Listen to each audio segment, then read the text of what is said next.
بسم اللہ الرحمن الرحیم۔ السلام علیکم معزز ناظرین۔ انفامور ایک نہایت شاطر اور ماہر چور نے چوری کی خاطر مہنگا لباس زیب تن کر کے معزز اور محترم دکھائی دینے والے شخص جیسا حلیہ بنایا اور صرافہ بازار میں سنار کی ایک دکان کے اندر چلا گیا۔ سنار نے جب اپنی دکان میں واضح قطع سے نہایت ہی رئیس اور محترم دکھائی دینے والے شخص کو دیکھا جس کا نورانی چہرہ چمک رہا تھا، تو سنار کو ایسا لگا جیسے اس کی دکان کے باغ جاگ اٹھے ہوں۔ اسے پہلی بار اپنی چھوٹی سی دکان کی عزت و وقار میں اضافے کا احساس ہوا۔ سنار نے آگے بڑھ کر شیخ کا استقبال کیا۔ شیخ کے بہروپ میں چور نے کہا، آپ سے آج خریداری تو ضرور ہوگی، مگر اس سے پہلے بتائیں کیا آپ کے لیے ممکن ہے کہ آپ اپنی سخاوت سے ہمارے ساتھ مسجد بنانے میں حصہ ڈالیں؟ اس نیک کام میں آپ کا حصہ خواہ ایک درہم ہی کیوں نہ ہو۔ سنار نے چند درہم شیخ کے حوالے کیے تھے کہ اسی اثنا میں ایک لڑکی جو در حقیقت چور کی ہم پیشہ تھی دکان میں داخل ہوئی اور سیدھی شیخ کے پاس جا کر اس کے ہاتھوں کو بوسہ دیا اور التجائیہ لہجے میں اپنے اور اپنے اہل و عیال کے لیے خیر و برکت کی دعا کے لیے کہا۔ سنار نے جب یہ منظر دیکھا تو اس سے رہا نہ گیا اور معذرت خوانہ لہجے میں کہنے لگا، اے محترم شیخ، لا علمی کی معافی چاہتا ہوں، مگر میں نے آپ کو پہچانا نہیں ہے۔ لڑکی نے یہ سن کر تعجب کا اظہار کیا اور سنار سے مخاطب ہو کر کہنے لگی، تم کیسے بد نصیب انسان ہو، برکت، علم، فضل اور رزق کا سبب خود چل کر تمہارے پاس آ گیا ہے اور تم اسے پہچاننے سے قاصر ہو۔ لڑکی نے شیخ کی طرف اشارہ کرتے ہوئے کہا کہ یہ فلاں علاقے کے مشہور و معروف شیخ ہیں جنہیں خدا نے کثرت علم، دولت کی فراوانی اور ہر قسم کی دنیاوی نعمتوں سے مالا مال کر رکھا ہے۔ انہی انسانوں کے بھلے کے سوا کسی چیز کی حاجت نہیں ہے۔ لوگ ان کی ایک جھلک دیکھنے کے لیے بے تاب رہتے ہیں۔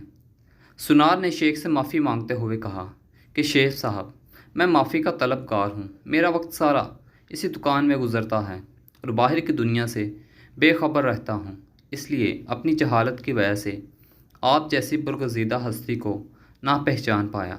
شیخ نے سنار سے کہا، کوئی بات نہیں، انسان خطا کا پتلا ہے، غلطی پر نادم ہونے والا شخص خدا کو بہت پسند ہے۔ تم ایسا کرو، ابھی میرا یہ رومال لے لو اور 7 دن اسے اپنا چہرہ پوچھتے رہو۔ 7 دنوں کے بعد یہ رومال تمہارے لیے ایسی برکت اور ایسا رزق لے کر آئے گا جہاں سے تمہیں توقع بھی نہ ہوگی۔ جوہری نے پورے ادب و احترام کے ساتھ رومال لیا، اسے بوسہ دیا، آنکھوں کو لگایا اور اپنا چہرہ پہنچا تو ایسا کرتے ہی وہ بے ہوش ہو کر گرا۔ اس کے گرتے ہی شیخ اور اس کی دوست لڑکی نے سنار کی دکان کو لوٹا اور وہاں سے فوراً رفو چکر ہو گئے۔ اسی واقعے کو جب 4 سال گزر گئے اور سنار رو دھو کر اپنا نقصان بھول چکا تھا، تو 4 سال کے بعد پولیس کی وردی میں ملبوس 2 اہلکار سنار کی دکان پر آئے۔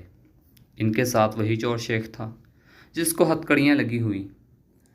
سنار اسے دیکھتے ہی پہچان گیا۔ ایک پولیس والا سنار کے پاس آ کر پوچھنے لگا کہ آپ اس چور کو جانتے ہیں، کیونکہ آپ کی گواہی سے ہی قاضی اسے سزا دے سکتا ہے۔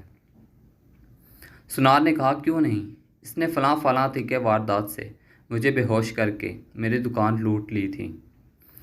پولیس والا شیخ کے پاس گیا اور اس کی ہتھ کڑی کو کھولتے ہوئے کہنے لگا، تم نے جس طرح دکان لوٹنے کا جرم کیا تھا، ٹھیک اسی طرح وہ ساری کارروائی دہراؤ تاکہ ہم طریقہ واردات کو لکھ کر گواہ سمیت قاضی کے سامنے پیش کر کے تم پر فرد جرم عائد کروا سکیں۔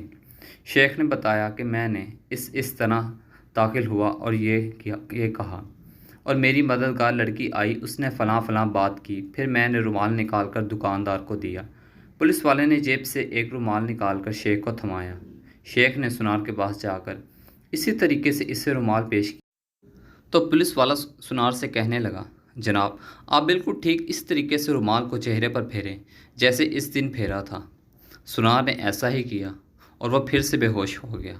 شیخ نے اپنے دوستوں کی مدد سے وہ دوبارہ دکان لوٹ لی جنہوں نے پولیس والوں کا بیس بدل رکھا تھا۔